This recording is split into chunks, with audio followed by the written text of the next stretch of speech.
বছরের ডিসেম্বরে আবারও পর্দা কাঁপাতে আসছেন বলিউড বাদশা শাহরুখ খান। শুধু তিনিই নন, এই সিনেমায় থাকছেন তার কন্যা সুহানাও। রয়েছেন কলকাতার জনপ্রিয় অভিনেতা খরাজ মুখোপাধ্যায়। দিন কয়েক আগে মুম্বাই থেকে শুটিং শেষ করে ঘরে ফিরেছেন তিনি।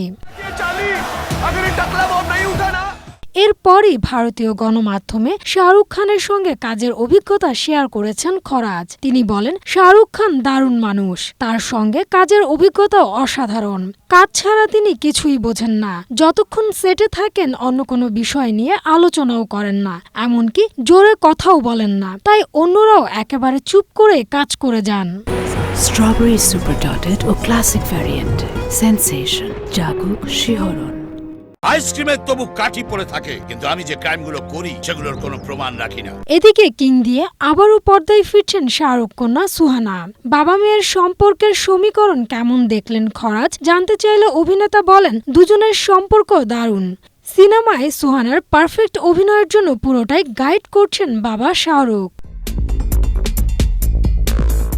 কিভাবে শুয়ে থাকার দৃশ্যটা করতে হবে, মাথাটা কিভাবে হেলিয়ে রাখতে হবে, নিজে অভিনয় করে দেখিয়ে দিচ্ছেন শাহরুখ। এমনকি অভিনয়ে যেন সুহানার কোনো ত্রুটি না থাকে সেদিকটাও সমান গুরুত্ব দিয়ে দেখছেন বলিউড বাদশা।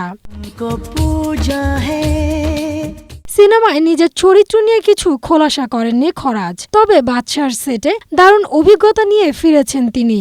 এখন এটাই দেখার পালা 24 ডিসেম্বর মুক্তির পর বক্স অফিসে কতটা ঝড় তোলে শাহরুখের এই অ্যাকশন থ্রিলার সিনেমা। 57টা ছবিতে পাঠ করেছি, তার মধ্যে 50টা guest appear. Humaira Siddiqa, Asia post.